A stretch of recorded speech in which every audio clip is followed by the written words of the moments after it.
It's the Black Real Estate Dialogue. Tune in. Tune in. Tune in. Tune in.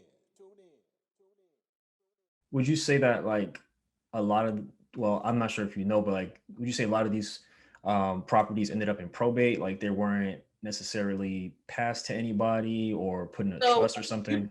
yeah, you'd be surprised. No, a lot of them have been passed to people, but they're passed to people who, one, can't keep up with it, two, don't want to keep up with it. Like for example, I put in an offer for one house. I didn't get that house, but I put in an offer and it was like the lady's aunt left it to her and she just couldn't keep up with it anymore. And she wanted to sell it to me because I, Black young girl, but it just, there was an investor involved and I'm sitting here nickel and diamond over an extra 2-3 thousand. I'm like, that investor can easily outbid me. So that wasn't the property for me. And I just want to remind everyone, it's always okay to walk away. However, the house I ended up putting in an offer for, the lady lived here for 60 years. She passed away.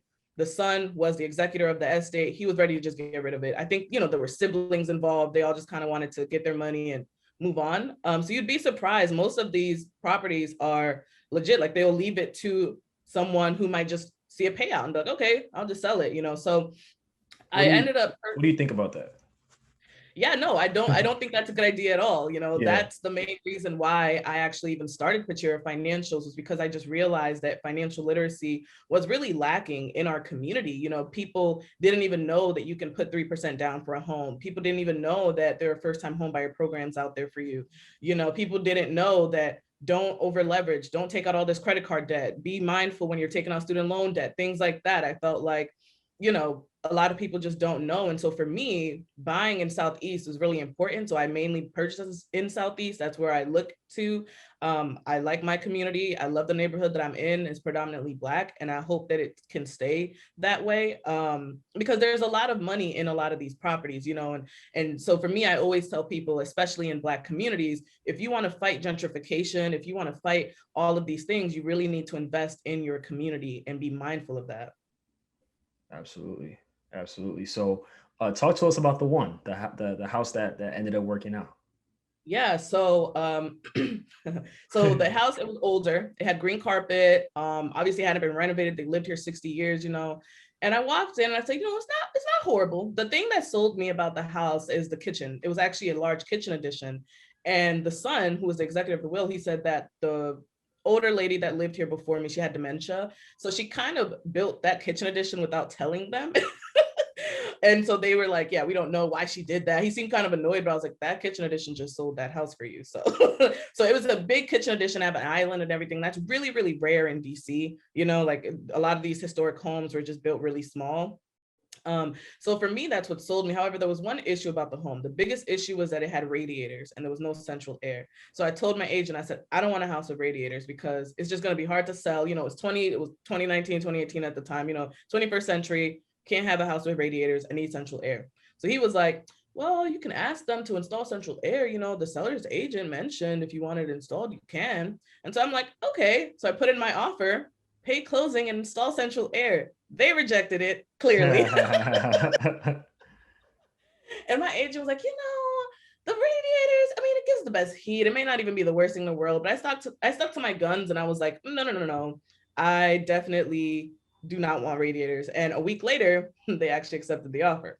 So I think that I might have gotten lucky because the seller's agent was also a contractor. So he was going to be the one to install the central air. So I think maybe he might have persuaded the seller to do it. I'm not sure. What he said was that a lot of the buyers they had were first-time home buyers. And with a lot of those first-time home buyer programs, there are a lot of requirements and it can take a lot longer to close. I had financing secured. We closed in 30 days. So I think that the previous buyers' financing fell through. So they came back to me and they were just like, you know what, let's just move forward with this.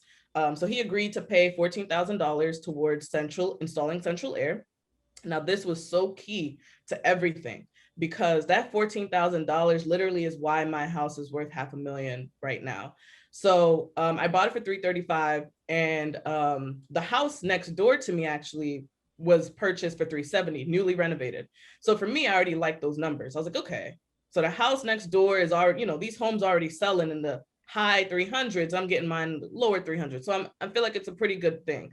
The money that the fact that they had to install central air, they had to rip up all the carpets, they had to do duct work, they had to do so much stuff. So I pretty much got all new floors. They had to rip up the roof, the ceiling. So I ended up just asking recessed lights. They put recessed lights in. I just got so much included in there that by the time you walked into the house, and actually on my Instagram have some before and after pictures, by the time you walked into the house, it looked completely different. It was new hardwood floors. I put new blinds, all new fresh paint, so it was like a completely different property. And so I also had the seller pay closing costs, which was so key. They paid closing costs. So I didn't really have to pay any closing costs. And then I found out that I ended up getting like a $5,000 grant. It was a grant that my lender actually found. And I think that organization was even based like in Georgia or something. So definitely don't limit yourselves. Like ask around, do your research. If you are a first-time home buyer, unless your income is stupid high, make sure you secure some money. And also, I always tell people, someone had told me when I was in grad school that it's best to buy your house early in your career when your income is still lower. So literally, I was about $3,000 a year, literally $3,000 a year, meaning if my paycheck was an extra, I don't know, $100 every 2 weeks or whatever, it could have messed up the whole deal. Like I think it was even like 2,000. It was something crazy low where I was just under the threshold for qualifying for DC's first time home buyer program. So what that does is they have like a tax abatement program where recordation costs, you have to pay, like 3,000 or 4,000 or however much for recordation costs. My recordation costs were completely waived. And then the recordation cost that the seller has to pay went to me. So when it was all said and done, I got the $5,000 grant, seller paid closing, seller paid for renovations. And also another key thing to note is that I feel like you always have more negotiating power when the home is paid off. The seller that home was paid off. They lived there 60 years. So, so like at the closing table, they literally got a check. So I think that an extra $5,000, $6,000 when you're getting a $300,000 check, it just gives you a little bit more negotiating power. Just a little tip there. But so when it was all said and done, I got my closing statement from my lender and it said like a couple $1,000s or something. I'm like, oh my goodness, like I did the calculations. I should not have had to put any more money down. So I look again and it says money to borrower. And I'm like, whoa, because I had only paid my earnest money deposit at that time, which is 1% of the home. So a little over $3,000 was all I had paid. So then I'm getting my closing statement saying that I'm going to come to the closing statement and get a couple $1,000s back. Like, I'm like, at that point, I'm getting paid to purchase a home. So I contacted my lender and I was like, is this like accurate? And she was like, oh, sorry about that. The grant you received does not allow you to get more than $250 back. So I'm going to just add all of that extra money as a reduction of principal. And at the closing table, I didn't have to put anything else down. I literally just got a check for $250. Wow. So for me, that was a crazy, stupid deal. Crazy. Can't believe I got that. Like, I still now think back on it like, wow, that's crazy. That neighbor's house, like right next door that I said sold for $370, they just sold their house in March or April, and they just sold theirs for $470. Wow. And my house, mind you, is bigger than theirs because, mind you, I have the biggest kitchen on the block. I have a whole island. I have a big old kitchen addition. So I'm estimating that my house, if they sold theirs for $470, mine can at least be sold for around $480. So it's about almost at $500,000. And mind you, just 2 years ago, I purchased it for $335. Wow.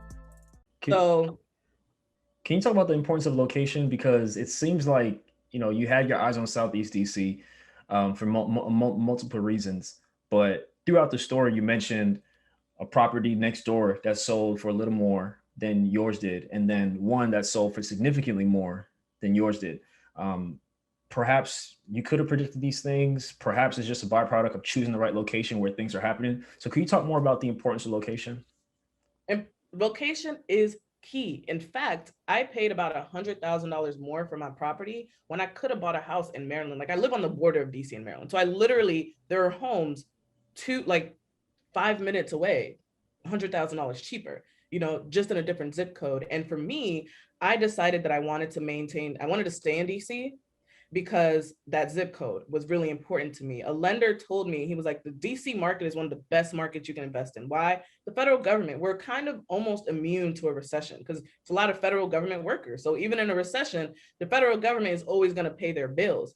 a lender also told me, he was like, every 4 years, there's a whole new administration that comes in, every 2 years with Congress. So there's like a whole new set of people coming into the city every couple of years, you know? And then also DC is only so big. DC is a very small city. It's running out of space. I mean, it's only so big. So eventually they're going to run out of space. So for me, I just felt like DC was just the place to be. You know, I just didn't see my home losing value in DC. Like, it just seemed so hard. And then also during the time that I decided to invest in Southeast, one, I'm not going to invest in Northwest. It's already blown up, you know, the amount that I paid for my townhouse, my friend paid like $370 for a 1-bedroom apartment in DuPont Circle, which is like a really hot and popping area right next to the metro and everything like that. But I'm not spending $400,000 for a 1-bedroom. I can't house hack with a 1-bedroom. Hi everyone, Sam here from the Black Real Estate Dialogue. Make sure to hit that notification bell and that subscribe button, and to visit us at blackrealestatedialogue.com.